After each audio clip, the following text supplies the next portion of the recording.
여러분, 지난 시간의 말씀 혹시 기억나십니까? 지난 시간에 우리는 성령님이 이 세상에 오셨다는 것이 무엇인가에 대하여 우리가 보았습니다.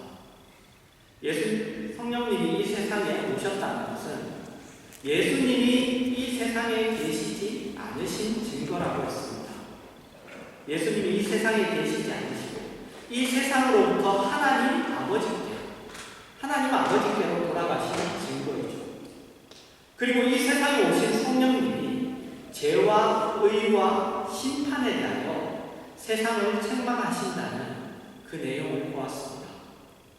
성령님이 오셔서 죄에 대하여 세상을 책망하신다는 것은 세상이 예수님을 믿지 않았기 때문이었습니다. 세상은 하나님이 계시는 줄도 모르며 역사와 인간의 운명이 누구의 손에 달려있는지를 모릅니다. 그리고 이에 대하여 세상을 책망하신다는 것은 우리가 죽여 이 세상으로부터 쫓아내어버린 그 예수님이 하나님 아버지께로 가셨기 때문이었습니다. 이 사실도 세상은 모르죠. 그리고 심판에 대하여 세상을 책망하신다는 것은 이 세상이 이미 심판을 선고받았기 때문입니다. 아직 집행되지 않았을 뿐이지 그 형에 대한 선고는 이미 받았습니다. 이 세상에 여러분, 임금은 사망이죠. 이 세상은 사망이 운명인 그 세계입니다. 모든 것이 결국은 헛되게 되고 망하고 마는 그런 세계입니다. 그런데 하나님이 그리스도 예수 안에서 그 세계를 뒤집으셨습니다. 그 세계를 뒤집으셨습니다. 로마서 5장 17절입니다. 한 사람의 범죄로 말미암아 사망이 그 한 사람을 통하여 왕노릇하였은즉 더욱 은혜와 의의 선물을 넘치게 받는 자들은 한 분 예수 그리스도를 통하여 생명 안에서 왕노릇하리로다. 죄가 무엇인지도 모르고 어떤 생각이나 행동도 할 수 없는 아기들에게도 여러분, 사망은 임합니다. 그렇죠? 그 사망은 임해요.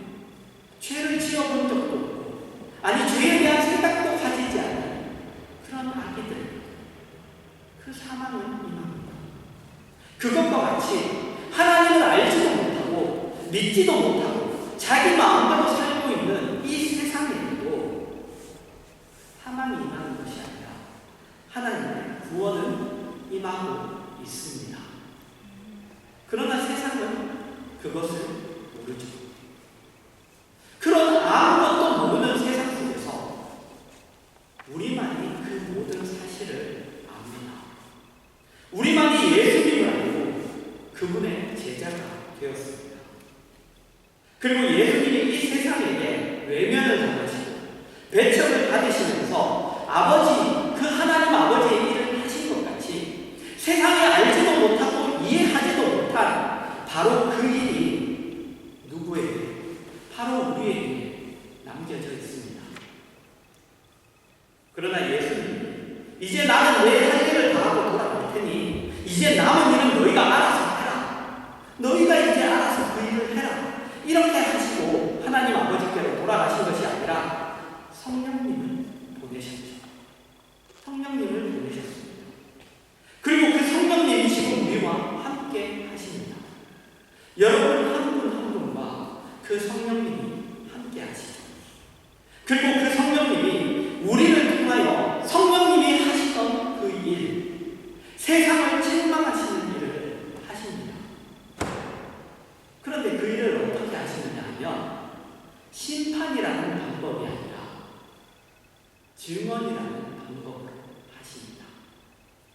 우리로 하여금 세상을 책망하시는 성령님의 일에 우리의 고백과 삶을 통하여 동참하게 하시는 것이죠.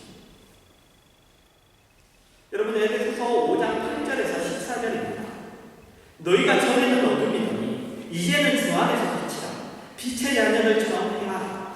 빛의 열매는 모든 착함과 의로움과 진실함에 이르니라. 주를 기쁘시게 할 것이 무엇인가 시험하여 보라. 너희는 열매 없는 어둠의 일에 참여하지 말고 도리어 책망하라. 그들이 은밀히 행하는 것들은 말하기도 부끄러운 것들이라. 그러나 책망을 받는 모든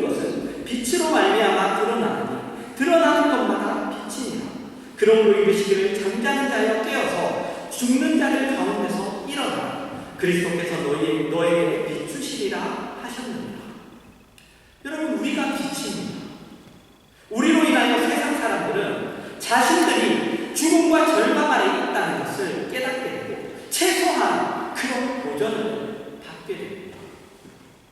여러분, 이것이 우리가 해야 하는 일이고 그리고 우리에게 성령이 주어진 이유입니다. 그러나 우리는 이런 일들에 대하여 비겁하게 반응하죠. 우리는 예수님이 죽음을 이기시고 우리 모두를 구원하시고 이 세상을, 새로운 세상을 만드셨으니 하나님에게 지금 당장 평화롭고 정의롭고 걱정할 일이 없는 그런 세상을 우리는 요구합니다. 그러나 그것은 약속된 운명입니다. 내세로 미루어져 있지 지금은 아닙니다.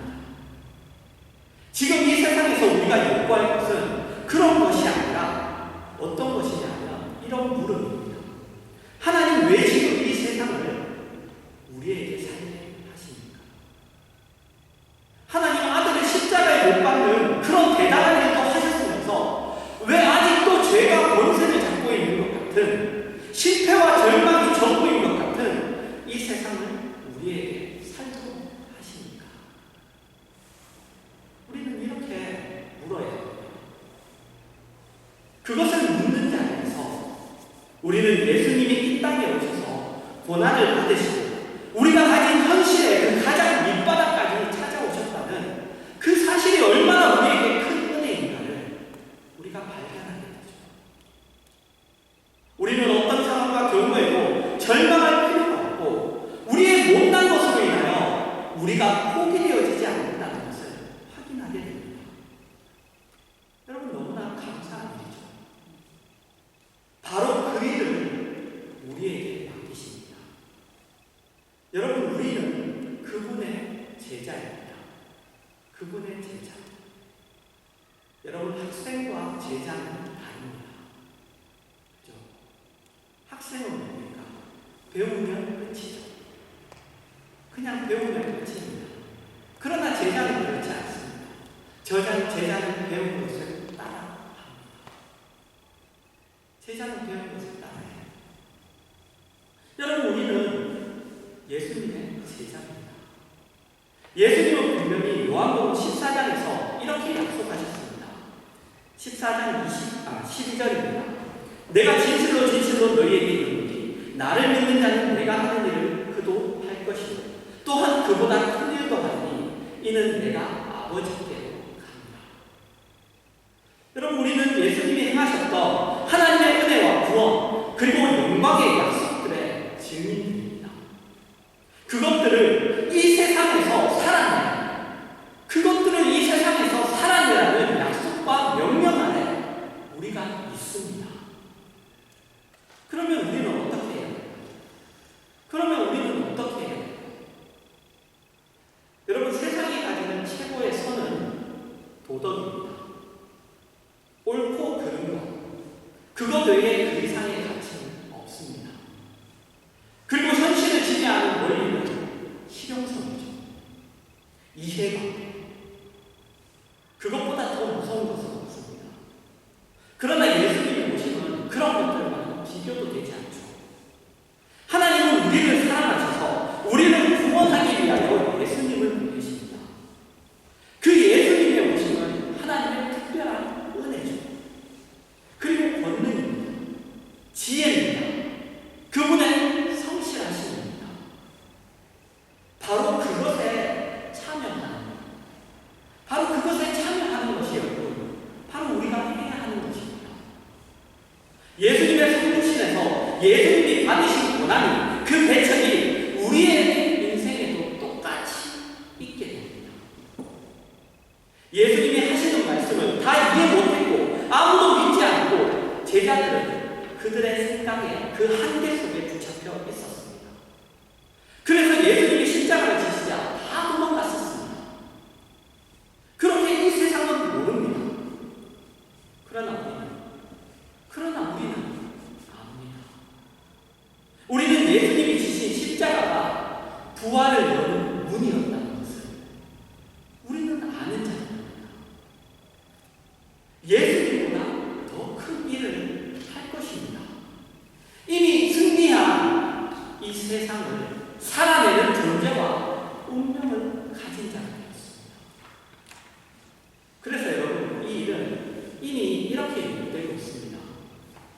10장 13절에서 21절입니다. 누구든지 주의 이름을 부르는 자는 구원을 받으리라. 그런데 그들이 믿지 아니하는 자를 어찌 부르리요? 듣지도 못한 이를 어찌 믿으리요? 전파하는 자가 없이 어찌 들으리요? 보내심을 받지 아니하였으면 어찌 전파하리요? 기록된 바 아름답보다 좋은 소식을 전하는 자들의 발이요 함과 같으니라. 그러나 그들이 다 복음을 순종하지 아니하였다. 이사야가 이르되 주여 우리가 전한 것을 누가 믿었나이까 하였으니 그러므로 믿음은 들음에서 나고 들음은 그리스도의 말씀으로 말미암았느니라. 그러나 내가 말하노니 그들이 듣지 아니하였느니라. 그렇지 아니하니 그 소리가 온 땅에 퍼졌고 그 말씀이 땅 끝까지 이르렀도다 하였느니라. 그러나 내가 말하노니 이스라엘이 알지 못하였느냐. 먼저 모세가 이르되 내가 백성 아닌 자로서 너희를 시기하게 하라.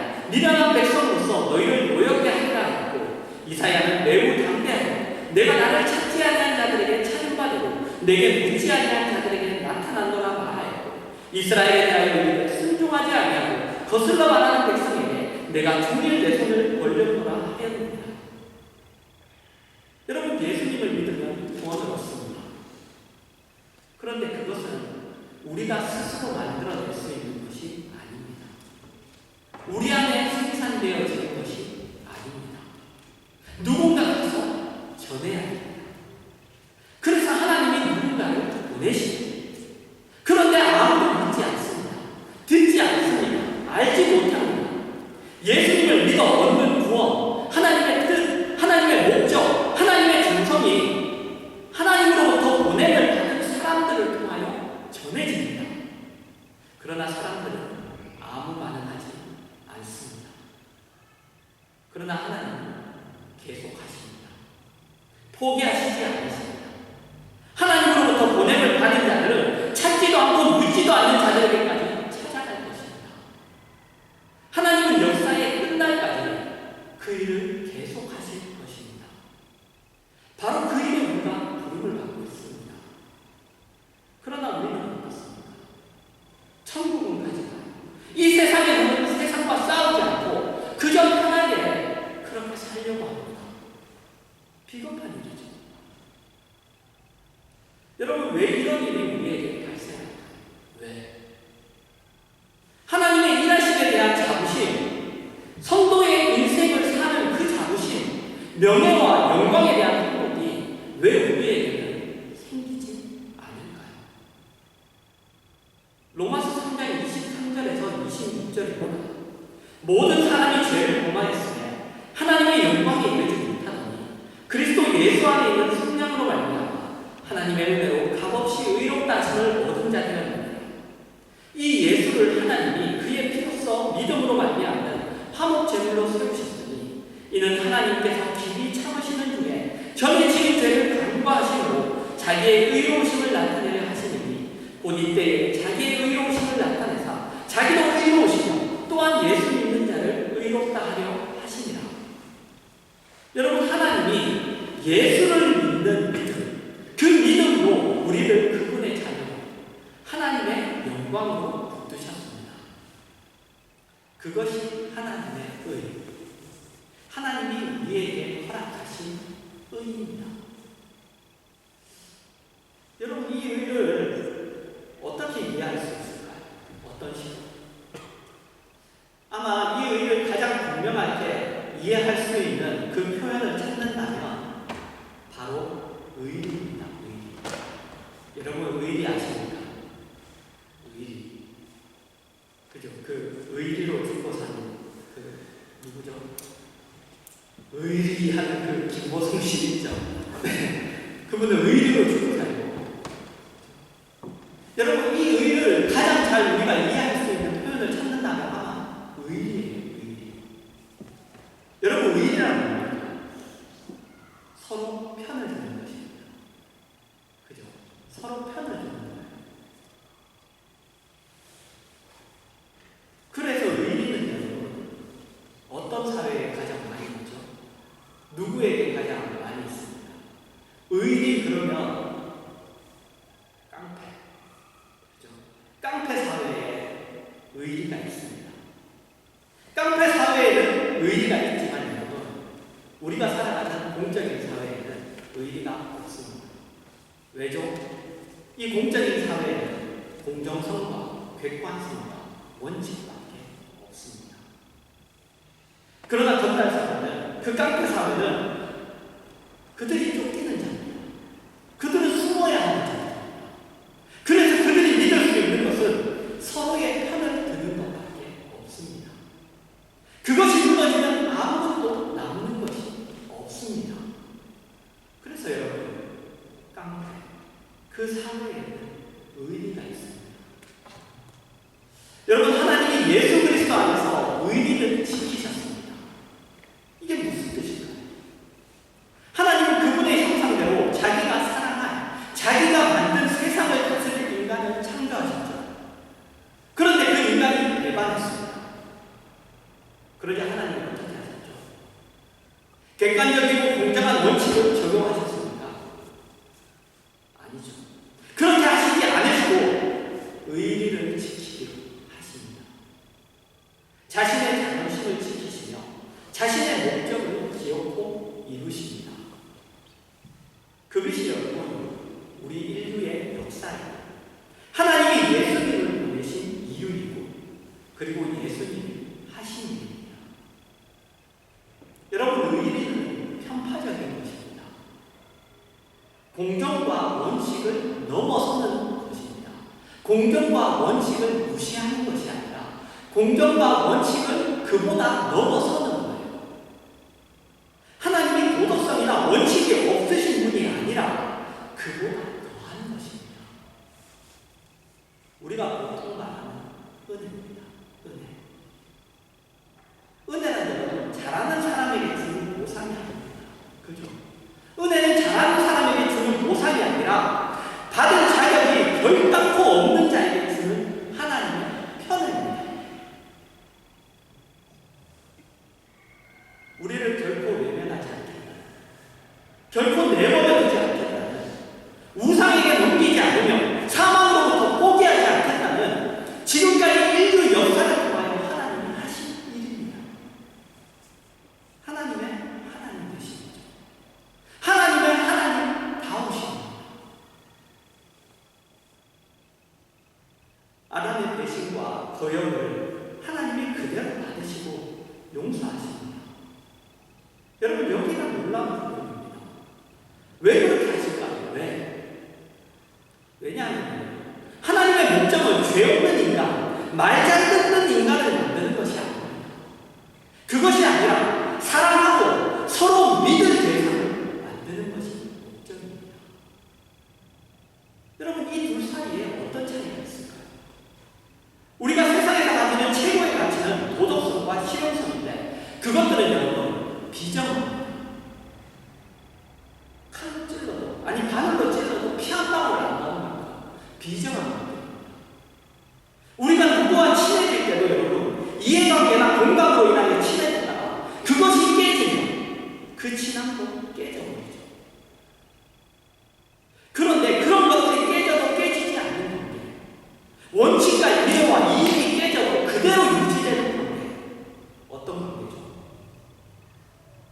여러분이 가지고 있는 가족이죠. 하나님은 우리에게 자신을 아버지라고 부르시고 우리를 자신의 자녀라고 부르십니다. 이 하나님의 편애가 우리의 구원에, 우리의 운명에 작용하여서 우리에게 약속하신 그 승리와 영광을 가져다 줍니다. 그러니 우리에게 무엇을 하라고? 하나님의 그 의리에 참여하라. 하나님의 그 의리에 참여하라. 그것도 자발적. 여러분, 사랑과 믿음이라는 것은 자발성이 없으면 성립되지 않습니다. 그죠? 사랑과 믿음은 이 자발성이라는 것이 빠지면 사랑은 성립될 수 없고 믿음도 성립될 수 없습니다. 그런데 인간이 그 자발성을 가지기 위해서는 자유가 필요하죠. 자유가 필요합니다. 아담은 그것에 실패했어요. 그러나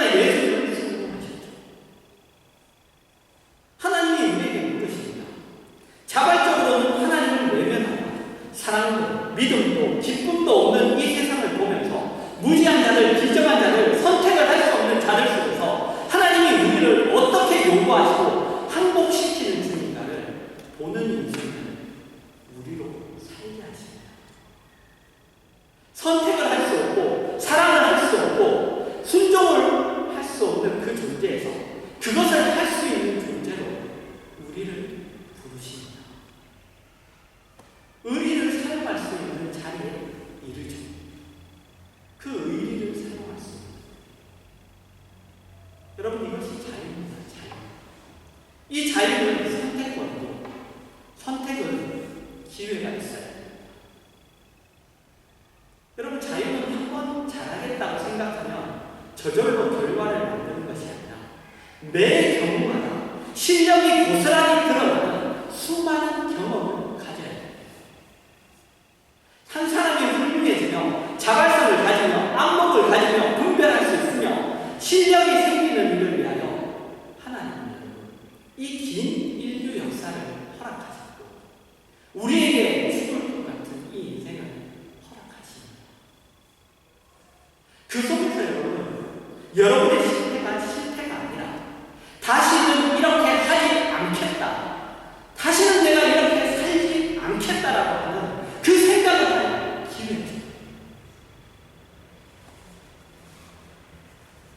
그리고 모든 것이 허락되어 있습니다. 이 교회라는 공동체 속에서 우리에게 얼마나 많은 것이 허락되어 있는지 우리는 제대로 모릅니다. 세상에서 도덕이나 논리, 이기심 같은 것들이 대단한 힘을 가지고 또 사람들을 승부와 경쟁 속으로 몰아넣는다면 교회는 훨씬 더 용서가 있고 기다림이 있고 사랑이 있고 반가움이 있는 곳입니다. 여러분, 여기는 가족입니다. 여기는 용서되는 곳이고 기다려주는 곳이고 편드는 곳입니다.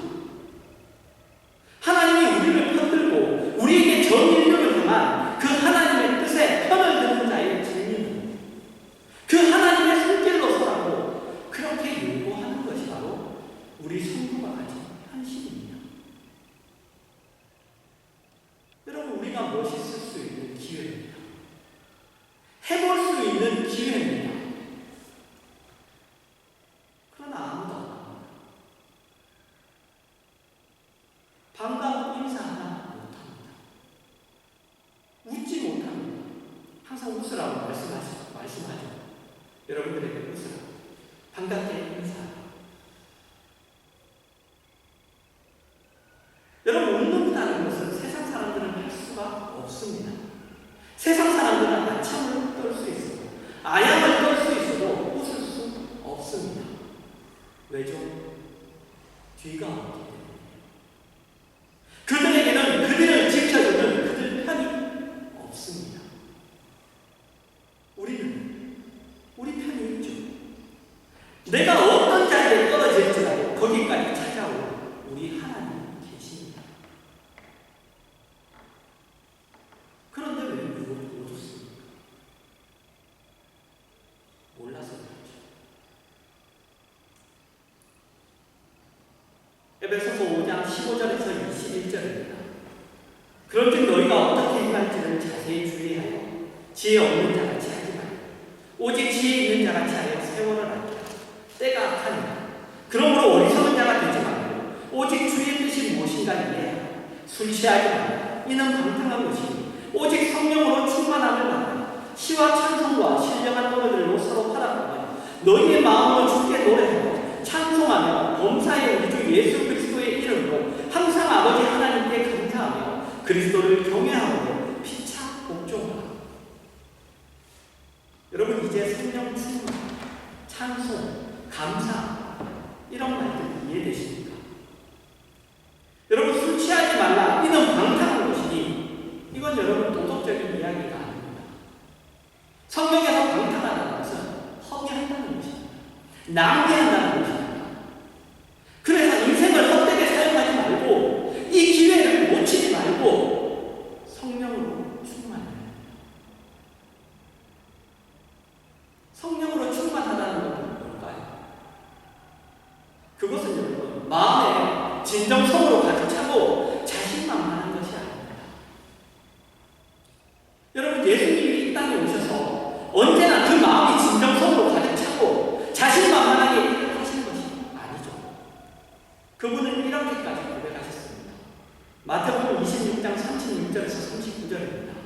이에 예수께서 제자들과 함께 겟세마네라 하는 곳에 제자들에게 이르시되 내가 저기 가서 기도할 동안에 너희는 여기 앉아 있으라 하시고 베드로와 세베대의 부하들을 데리고 가실세 고민하고 슬퍼하사 이에 말씀하시되 내 마음이 매우 고민하여 죽게 되었으니 너희는 여기 머물러 나와 함께 깨어 있으라 하시고 조금 나아가서 얼굴을 땅에 대시고 엎드려 기도하여 이르시되 내 아버지여 할만하시거든 이 잔을 내게서 지나가게 하옵소서. 그러나 나의 원대로 마시옵고 아버지의 원대로 하옵소서 하시고 예수님의 마음이 고민하여 죽게 되었다.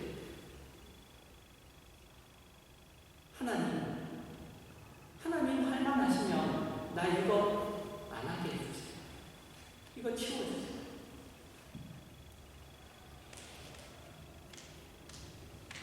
여러분 우리는 이 말씀을 보고 예수님이 자기의 뜻이 아닌 아버지의 뜻대로 하셨다 이렇게 쉽게 얘기합니다.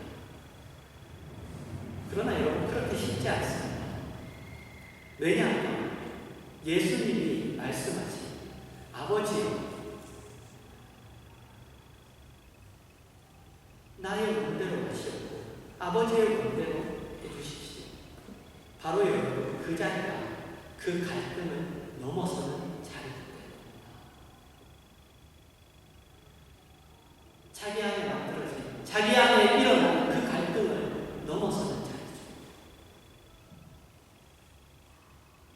여러분 예수님이 얼마나 힘들어 하셨으면 누가복음 22장에는 땅에 떨어지는 땀방울이 핏방울 같다. 또 천사가 와서 도왔다고 기록하고 있습니다. 여러분 우리는 우리의 마음이 진정성으로 가득 차서가 아니라 하나님의 의리에 붙잡혀서 하나님의 일에 세상과 비교할 수 없는 그 명예와 위대함에 참여하게 됩니다. 그리고 그것이 우리의 영광이 되게 됩니다. 여러분 그것과 비교할 만한 것이 이 세상에 있습니까? 그것을 이 세상에 무엇과 바꾸겠습니까? 여러분 억지로 하셔야 됩니다.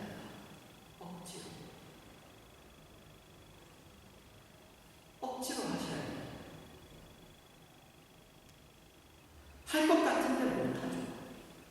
안 되죠. 여러분 지금을 도망가기 위해 어떤 큰 목표를 세우시지 마십시오. 지금을 도망가기 위해 내가 이렇게 큰 일을 하겠다. 내가 언젠가 이것을 하겠다. 그것을 세우지 마시고 오늘 할 일을 하십시오. 오늘 할 일을. 매일 여러분 수많은 기회가 우리에게 찾아옵니다. 매일 수많은 기회. 거기서 여러분 의리를 가진 자가 되십시오. 그 의리를 가진 자.